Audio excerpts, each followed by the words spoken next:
বিশ্বব্যাপী পুরুষের মধ্যে দ্বিতীয় সর্বোচ্চ সংখ্যক মানুষ যে ক্যান্সারে আক্রান্ত হন সেটি হচ্ছে প্রোস্টেট ক্যান্সার। প্রোস্টেট ক্যান্সারের লক্ষণগুলো কি কি?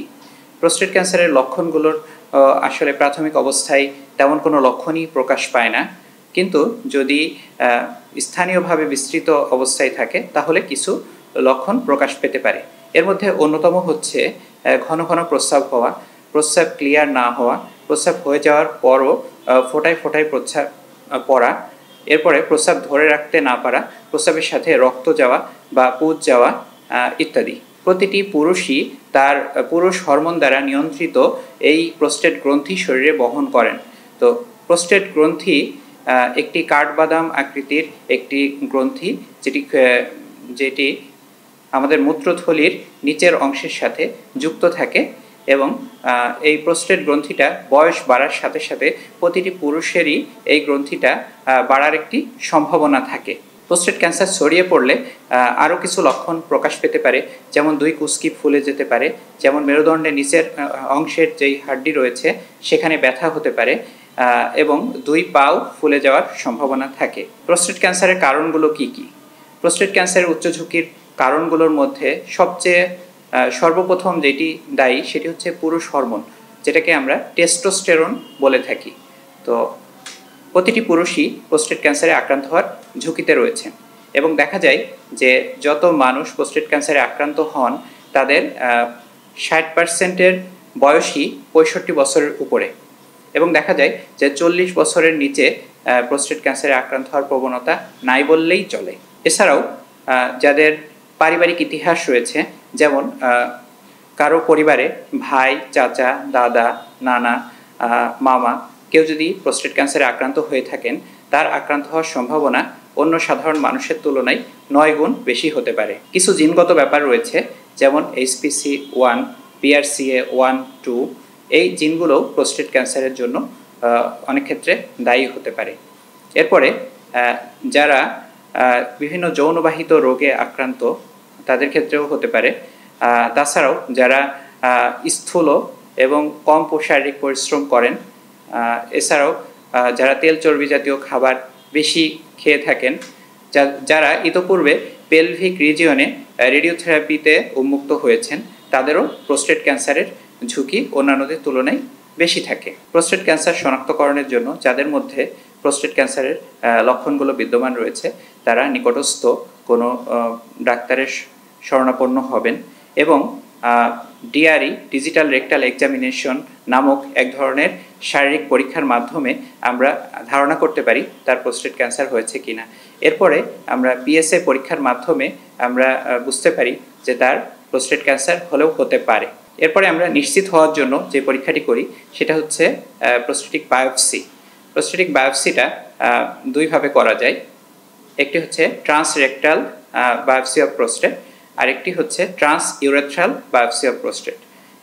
প্রোস্টেট ক্যান্সার ডায়াগনোসিস হওয়ার পরে প্রোস্টেট ক্যান্সার শরীরের মধ্যে আর অন্য কোথাও ছড়িয়েছে কিনা বা কতদূর বিস্তৃত হয়েছে সেটি দেখার জন্য আরও কিছু পরীক্ষা নিরীক্ষার প্রয়োজন হয়, যেমন multiparametric MRI, PSMA, PET CT scan, এছাড়াও অন্যান্য সাধারণ পরীক্ষা তো রয়েছেই। প্রোস্টেট ক্যান্সারের চিকিৎসা পদ্ধতিগুলোর মধ্যে অন্যতম হচ্ছে surgery, chemotherapy, radiotherapy, hormone therapy অন্যতম।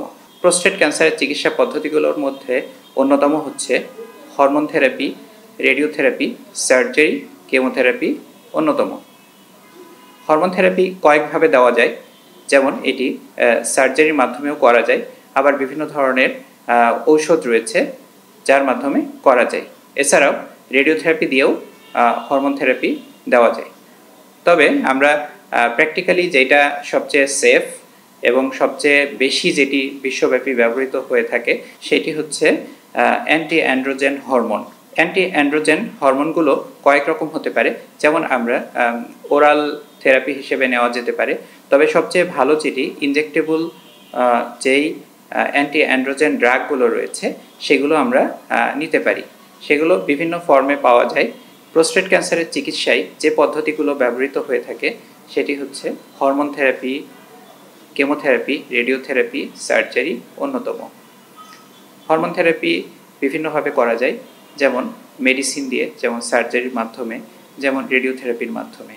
এছাড়াও অল্প সীমিত অবস্থায় রেডিওথেরাপি এর ভূমিকা রয়েছে এবং সার্জারির ভূমিকা রয়েছে। প্রোস্টেট ক্যান্সারের সকল চিকিৎসা এখন আমাদের দেশেই সম্ভব, এজন্য দেশের বাইরে যাওয়ার কোনো প্রয়োজন নেই। তবে কিছু ক্ষেত্রে যদি আপনার চিকিৎসক প্রয়োজন মনে করেন, যেমন কিছু পরীক্ষা নিরীক্ষার জন্য যদি আপনার চিকিৎসক মনে করেন যে দেশের বাইরে যাওয়ার প্রয়োজন আছে, সেই ব্যাপারটি আলাদা। প্রোস্টেট ক্যান্সারের চিকিৎসা পদ্ধতিগুলো হলো হরমোন থেরাপি, সার্জারি, রেডিওথেরাপি এবং কেমোথেরাপি।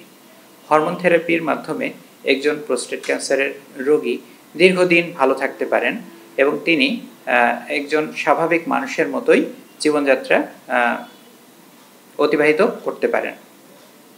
এরপরে সার্জারি এবং রেডিওথেরাপির জন্য প্রাথমিক অবস্থায় যদি প্রোস্টেট ক্যান্সার শনাক্তকরণ সম্ভব হয়, তাহলে সার্জারি এবং রেডিওথেরাপির ভূমিকা রয়েছে।